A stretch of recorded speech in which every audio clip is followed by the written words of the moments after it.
Bem-vindo a mais um episódio da série Cartas de Cristo.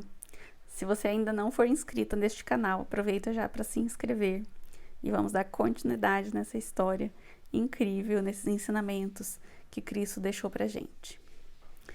Esse lugar que Cristo ocupou aqui na Terra, quando ele era mais jovem, foi um lugar de rebeldia.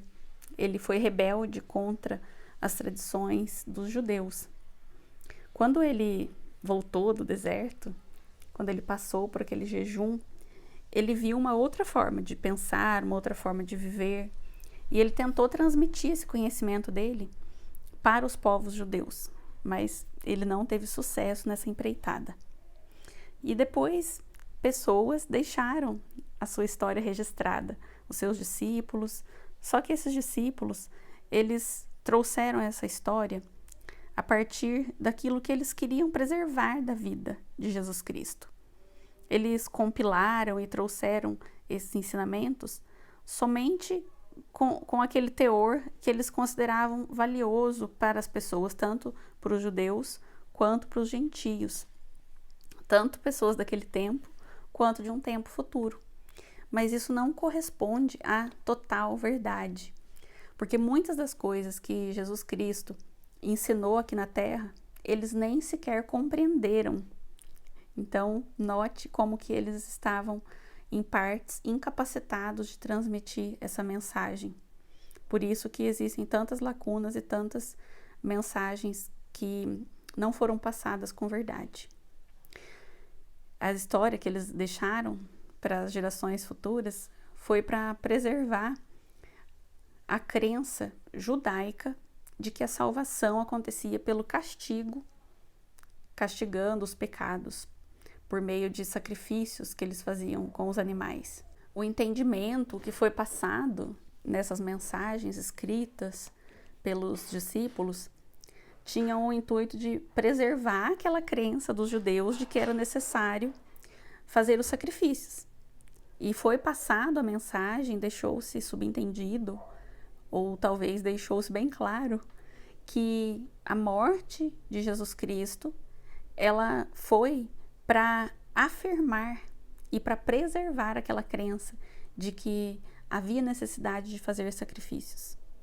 Assim como eles faziam sacrifícios com animais, esse foi o sacrifício maior.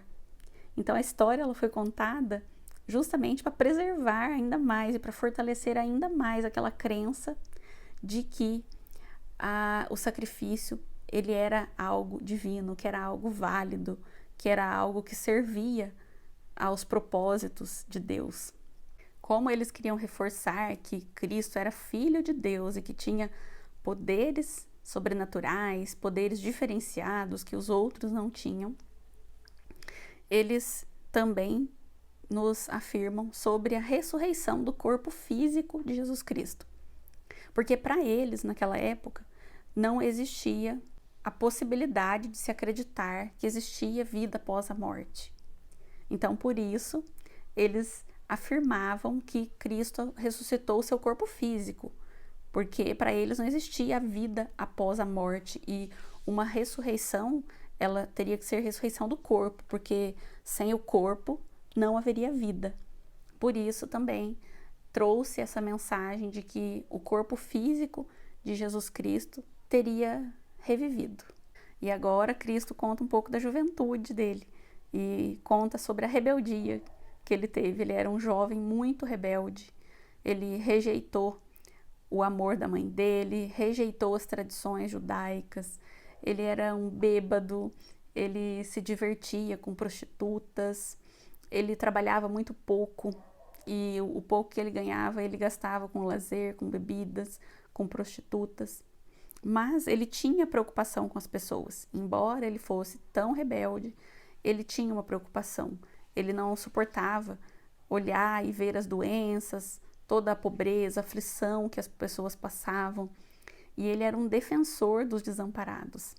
E ele ficava muito indignado de ver as pessoas já tão míseras, tão pobres, tão maltrapilhas, doentes, aleijadas, serem intimidados pelos líderes judeus e ainda serem sobrecarregadas com as leis dos judeus, com os impostos, ele ficava indignado com essa prática dos judeus. Ele se questionava sobre qual era a razão e qual era a graça de viver se não fosse para ser feliz. Por que essas pessoas estavam sofrendo tanto? Qual era a graça? Por que alguém nasceria para sofrer? E então, nesse tempo, ele recusou a acreditar no Deus justo, entre aspas, que é o Deus que julga, que condena, aquele Deus que os judeus acreditavam. Ele se recusou a acreditar nesse Deus. Para ele, a crença dos judeus num Deus cruel não era aceitável. E então ele disse que ele preferia deixar de acreditar em Deus. Ele não queria nada com esse Deus. Para que acreditar e querer viver algo com um Deus tão cruel? Mas ele encontrou nas montanhas, nas colinas, uma simplicidade e uma liberdade que ele nunca tinha experimentado antes. Ele sempre caminhava pelas colinas e por volta dos 25 anos de idade, uma nova linha de questionamento veio para ele na forma de pensamentos. Ele caminhava sozinho, pensando, e essa rebeldia, esse instinto rebelde de jovem foi sendo substituído por uma ânsia de compreender quem então era esse Deus, aquele que criou, que é responsável por essa criação, por toda essa vida. Qual que era a natureza desse ser? Porque ele se recusava em acreditar na natureza divina em que os judeus acreditavam. Mas ele começou a se questionar. Então, quem era esse Deus? Se ele não acreditava naquele Deus dos judeus, quem era esse Deus? Qual era a verdadeira essência? E foi então que ele foi revisando o estilo de vida dele, através desses pensamentos, e ele escutou falar de João Batista e resolveu fazer o batismo de João Batista. Ele percebeu que ele não tinha sido útil para ninguém até então, que ele se rebelava, mas na verdade ele não ajudava ninguém, que ele precisava ter uma nova postura, e ele foi para esse batismo.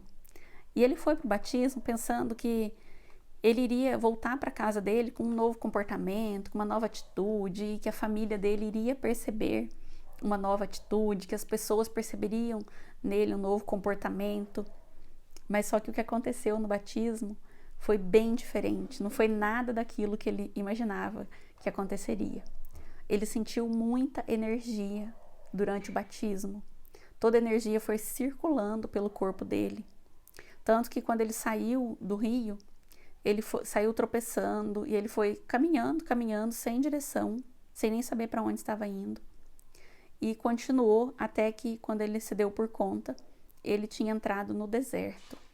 E essas 6 semanas de Cristo no deserto foi um tempo de total limpeza da consciência humana que ele tinha. Ele se limpou daquela velha consciência humana. Então você pode imaginar isso? O que é uma consciência humana limitada, cheia de crenças, cheias de limitações, cheia de inverdades.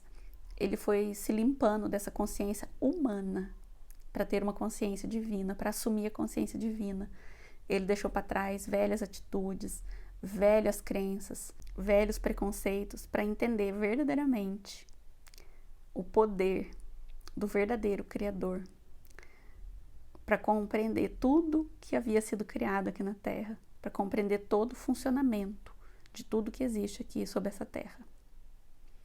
No deserto, ele se via muitas vezes numa luz radiante, ele era envolvido por luzes com muito êxtase, muita alegria, ele era inundado por paz, por uma sensação de perfeição, perfeita realização, uma sensação de que nada mais precisava ser acrescentado.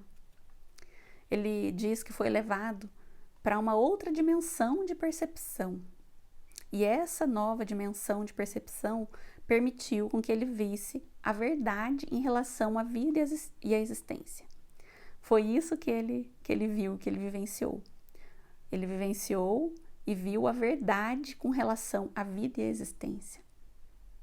Imagine o que é compreender a verdade em relação a essa nossa vida, a essa nossa existência.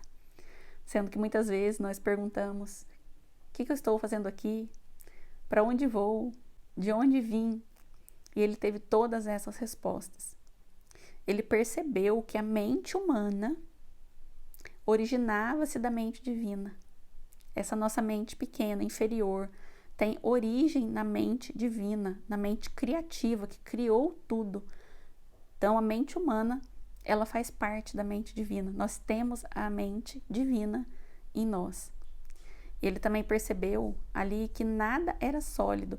Ele pôde ver, presenciar as partículas de tudo aquilo que ele via ali no deserto.